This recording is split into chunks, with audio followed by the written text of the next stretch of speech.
ఏమీ చేయకుండా అన్నీ నేనే చేస్తాను అనేటువంటి మాట చెప్పుకునేటువంటి దాంట్లో చంద్రబాబు నాయుడు గారిని మించినటువంటి వ్యక్తి లేడు. అది ఈరోజు కాదు, ఆయన మొదటి నుంచి ముఖ్యమంత్రిగా ఉన్నటువంటి నాటి నుండి ఉమ్మడి రాష్ట్రానికి కానీ తర్వాత కానీ ఆయనకు ఉన్నటువంటి మార్కెటింగ్ స్కిల్స్ బహుశా దేశంలో ఏ నాయకుడికి ఉండవు. ఎందుకంటే మేము చేసినటువంటి పనులు, మేము చేపట్టినటువంటి కార్యక్రమాలను కూడా ఆయనే చేసినట్టుగా ఇంకా ప్రజలకు చిత్రీకరించేటువంటి ప్రయత్నం చేయడం అనేటువంటిది కాస్త ఆశ్చర్యానికి గురి చేసింది. సరే, ఇప్పటి వరకు ప్రభుత్వం ఈ మేరకు చేసింది, ఇక నుంచి మేము కొనసాగిస్తామని చెప్పుంటే కొంచెం గౌరవంగా ఉండేది. వాళ్ళు ఈ పనులు మేమే మొదలుపెట్టాం, ఈ భూసేకరణ మేమే చేసాం, పర్మిషన్లు మేమే తెచ్చాం, ఇవన్నీ ఆయన చెప్పుకోవడం అనేటువంటిది కాస్త ఆశ్చర్యానికి గురి చేసింది. ఎందుకంటే ప్రతిదీ డాక్యుమెంట్. ప్రభుత్వానికి సంబంధించినటువంటి ప్రాజెక్టులు రాష్ట్రంలో జరుగుతున్నటువంటి క్రమంలో ప్రతిదీ డాక్యుమెంటెడ్ ఎవిడెన్స్ అనేటువంటిది ప్రతిదానికి ఉంటుంది. 2200 ఎకరాలకు గాను 377 ఎకరాలు మాత్రమే మేము అధికారంలోకి వచ్చినటువంటి నాటికి ఉంటే, తర్వాత వాటిని అన్నిటినీ కూడా సేకరించి అనేక రకాలైనటువంటి కేసులు వాటి మీద ఉంటే వాటిని ఎదుర్కొని కొంతమంది రైతుల్ని ఒప్పించి అవసరమైనటువంటి చోట వ్యవసాయం ఎక్కువగా ఉన్నటువంటిది లేదా పంట బాగా పండేటువంటి ప్రాంతంలో ఆ రేట్లు కూడా కాస్త వారితో నెగోషియేట్ చేసి వారికి ఎక్కువ ఇచ్చేటువంటి కార్యక్రమం చేసి వాళ్ళని కన్విన్స్ చేసి ఉత్తరాంధ్ర ప్రాంతానికి మంచి జరుగుతుంది అనేటువంటి ఉద్దేశంతో వాళ్ళని ఒప్పించి అన్నీ చేసినటువంటిది ఆ రోజు జగన్మోహన్ రెడ్డి గారి ప్రభుత్వం. అప్పటికే ఒక గ్రామాలు కొంతమంది నివాసం ఉంటున్నటువంటి రీహాబిటేషన్ అనేటువంటి చేయాల్సినటువంటి పరిస్థితి వస్తే 2 ప్రాంతాలకు పోలిపిల్లి అలాగే గూడిపవలస ఈ 2 ప్రాంతాలకి ఈ రీహాబిటేషన్ అనేటువంటిది ఈ కుటుంబాలన్నింటినీ కూడా తరలించి 80 కోట్ల రూపాయలు పెట్టి వారికి అన్ని రకాలైనటువంటి సౌకర్యాలు ఇల్లు నిర్మాణం చేసి వారికి అందించేటువంటి కార్యక్రమాన్ని చేశాం. ఎన్జీటీలో కేసులు వేశారు, దాన్ని ఎదుర్కొనేటువంటి కార్యక్రమాన్ని చేసి దాన్ని అధిగమించాం. అన్ని రకాలుగా కూడా వాటిని అన్నింటిని కూడా ఎదుర్కొని ఏ రకంగా ఇబ్బంది ఉండకూడదని చెప్పి ఉద్దేశంతో 2200 ఎకరాలు ఆ రోజు జిఎంఆర్ సంస్థ ఏదైతే నిర్మాణ సంస్థ ఉందో వారికి అందించేటువంటి కార్యక్రమాన్ని చేశాం.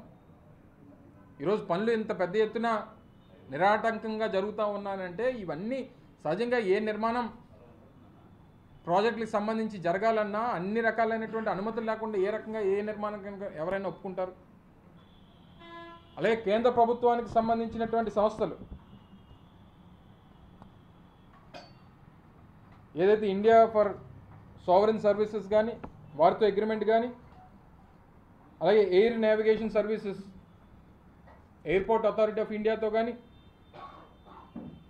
Security services with bureau of civil aviation safety కానీ, ఇలాగ అనేక నో అబ్జెక్షన్ సర్టిఫికేట్స్ కానీ మినిస్ట్రీ ఆఫ్ సివిల్ ఏవియేషన్ నుంచి కానీ, ఎన్వైరన్మెంటల్ క్లియరెన్స్లు కానీ, ఇలాగ అన్ని రకాలుగా కూడా పూర్తి స్థాయిలో తీసుకొని ఈరోజు నిర్మాణం చేపట్టి దాదాపు 350 మెషిన్లతో ఆ రోజు మిమ్మల్ని కూడా ఆ రోజు అక్కడికి తీసుకెళ్ళినప్పుడు దాదాపు 350 మెషిన్స్ రకరకాలైనటువంటి ఎక్స్కవేటర్స్ కానీ జేసీబీలు కానీ రకరకాలైనటువంటి మెషినరీస్తో పనులు చేపట్టేటువంటి కార్యక్రమాలు కూడా మీకు చూపించేటువంటి కార్యక్రమం చేశాం. టెర్మినల్ బిల్డింగ్స్కి సంబంధించినటువంటి నిర్మాణాలు మీరు చూశారు. సో ఇది ఈ ప్రాంతానికి సంబంధించినటువంటి ప్రజలు, ఈ ప్రజల తాలూకు ఆకాంక్షలకు అనుగుణంగా చేపట్టినటువంటి ప్రాజెక్టులు. దాంతోపాటు మూలపేట పోర్టు, అలాగే తర్వాత ఫిషింగ్ హార్బర్లు కానీ లేదా మెడికల్ కాలేజీలు కానీ, ఎప్పుడన్నా మీరు గతంలో 14 సంవత్సరాలు ముఖ్యమంత్రిగా ఉన్నప్పుడు మెడికల్ కాలేజీల నిర్మాణం కానీ, ఇంజనీరింగ్ కాలేజీల నిర్మాణం కానీ, పోర్టుల నిర్మాణం కానీ ఎప్పుడన్నా ఆలోచన చేశారా? అప్పుడు కూడా ఉమ్మడి ఆంధ్రప్రదేశ్లో ఈ ప్రాంతాలన్నీ ఈ రాష్ట్రంలోనే ఉండేవి కదా. లేదా రాష్ట్ర విభజన జరిగిన తర్వాత మొట్టమొదటిసారి మీకు అవకాశం ఇచ్చారు, పోనీ అప్పుడన్నా పోర్టులు నిర్మాణం చేపట్టాలన్నటువంటి ఆలోచన పోనీ ఆ రోజన్నా చేసి ఉండాలి కదా. ఇప్పుడు అన్నీ వచ్చి మేము పనులన్నీ చేస్తే పేర్లు మీరు పెట్టుకునేటువంటి ప్రయత్నం చేస్తూ ఉన్నారు. సరే ఏదేమైనప్పటికీ ప్రజాస్వామ్యంలో ప్రభుత్వం నడిపించేటువంటి నాయకత్వాలు ప్రజలు ప్రజాస్వామ్యంలో ప్రతి 5 సంవత్సరాలకు ఒకసారి ఎన్నికలు జరిగినప్పుడు వారు తీర్పునిస్తారు, దానికి అనుగుణంగా జరుగుతాయి. కానీ చేసినటువంటి కార్యక్రమాలను అసలు ఏమీ చేయనట్టుగా చిత్రీకరించేటువంటి కార్యక్రమం నిన్న ముఖ్యమంత్రి గారు చేసినటువంటి దాన్ని తీవ్రంగా ఖండిస్తూ ఉన్నాం. మీరు దాన్ని కొనసాగిస్తున్నామని చెప్పండి, లేదా గతంలో జరిగినటువంటి పనులు ఈ మేరకు జరిగాయని చెప్పండి. భోగాపురంలో ఎయిర్పోర్ట్ కడుతున్నాం, మళ్ళీ నిన్న అక్కడి నుంచి 100 కిలోమీటర్లో మూలపేట ఉంటుంది నాకు తెలిసి, అక్కడ ఒక ఎయిర్పోర్ట్ అని చెప్పి ప్రకటించారు నిన్న. అంటే అక్కడ పోర్ట్ కట్టడం నాకు తెలుసు, ఎందుకంటే పోర్ట్ సంబంధించినటువంటి శంకుస్థాపన కూడా గతంలో ఏప్రిల్ 19వ తారీఖు 2023లో చేసాం. అది కూడా దాదాపు 40-45% పనులు పూర్తయినాయి. అక్కడ పోర్ట్ ఉంది, అక్కడ ఎయిర్పోర్ట్ కూడా కడతామని చెప్పి నేను ముఖ్యమంత్రి గారు ప్రకటించారు, స్వాగతిస్తూ ఉన్నాం. ఇవన్నీ చెయ్యాలి. కుప్పంలో ఒక ఎయిర్పోర్ట్ కడతానన్నారు, నిన్న మూలపేటలో ఒకటి కడతానన్నారు, నాగార్జున సాగర్లో ఒకటి కడతానన్నారు, దొనకొండలో ఒకటి, దగదర్తిలో ఒకటి. ఎస్, ఇవన్నీ కడతానన్నారు కాబట్టి స్వాగతిస్తూ ఉన్నాం, కట్టమనండి. ఇప్పుడు రానున్నటువంటి 5 సంవత్సరాల్లో ఏవి కడతారో, ఎన్ని కడతారో, కుప్పంలో ఎన్ని కడతారో, లేకపోతే ఇంకో దగ్గర ఎన్ని కడతారో అని చూస్తాం. ఎందుకంటే గతంలో కూడా ఈ రకంగానే వారు 2014లో ఆయన ముఖ్యమంత్రిగా బాధ్యత తీసుకున్న తర్వాత మొదటి కేబినెట్ సమావేశం మన విశాఖపట్నంలోనే పెట్టారు.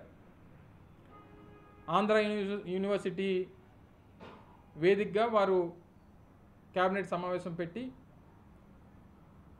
ఆయన నాకు తెలిసిన దగ్గర నుంచి, ఎందుకంటే 95లో ఆయన ముఖ్యమంత్రి అయ్యే సమయానికి నాకు 10 సంవత్సరాల వయసు, నాకు తెలిసిన దగ్గర నుంచి ఆయన విశాఖపట్నం ఆర్థిక రాజధానిగా చేస్తానని చెప్పడం నేను అప్పటి నుంచి వింటున్నాను. ఇప్పుడు 30 సంవత్సరాలు అయిపోయింది. నాకు 40 వచ్చింది, ఆయనకి 75 వచ్చాయి. మొన్న కూడా ఆయన ముఖ్యమంత్రిగా బాధ్యత తీసుకున్న తర్వాత మళ్ళీ విశాఖపట్నాన్ని ఆర్థిక రాజధానిగా చేస్తానని చెప్పి ప్రకటించారు. సో ఏదేమైనప్పటికీ ఇది టూ అర్లీ. సరే, మేము మాట్లాడడానికి, మేము ఏదన్నా అనడానికి కూడా ఆయన బాధ్యతలు చేపట్టి నేటికి కరెక్ట్గా 4 రోజులు. నేను గత జూన్ 12వ తారీఖున వారు బాధ్యతలు చేపట్టారు. ఈరోజు జూలై 12. ఏదేమైనప్పటికీ మేము విమర్శించడానికి కానీ, మేము ఏదన్నా మాట చెప్పడానికి కానీ ఇంకా మేము సమయం తీసుకుంటాం, మొదటి నుంచి చెప్తున్నాం. కానీ దానికి అవకాశం ఇవ్వట్లేదే వారు. కనీసం ఒక 6 నెలల సమయం అన్నా ఇవ్వాలి. వారు ఏమి చేద్దాం అనుకుంటున్నారో, చెప్పినటువంటి కార్యక్రమాలు ఏ రకంగా అమలు చేద్దాం అనుకుంటున్నారో అనేటువంటి దానికి ఏ ప్రభుత్వానికైనా కనీసం 6 నెలల సమయం ఇవ్వాలి అనేటువంటిది మా వైఎస్ఆర్ కాంగ్రెస్ పార్టీ తాలూకు అభిప్రాయం. కానీ దానికి సమయం ఇవ్వట్లేదు చంద్రబాబు నాయుడు గారు. బీపీసీఎల్కి సంబంధించి కూడా నిన్న మొన్న విపరీతంగా వారికి సంబంధించినటువంటి పత్రికల్లో విపరీతమైనటువంటి ప్రచారం చేశారు. అలా బీపీసీఎల్ రిఫైనరీకి సంబంధించి ఆ ప్రాజెక్ట్ కోసం ఎన్నికల కన్నా బహుశా నాకు తెలిసి ఫిబ్రవరి మార్చ్ మాసాల్లో ఆ టీం ఆ రోజే మేము ప్రభుత్వంలో ఉన్నప్పుడు వచ్చింది.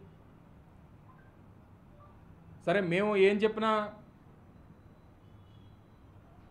తెలుగుదేశం పార్టీ ఇప్పుడు ఉన్నటువంటి ప్రభుత్వం కాదంటది, కానీ అధికారులు ఉన్నారు కదా.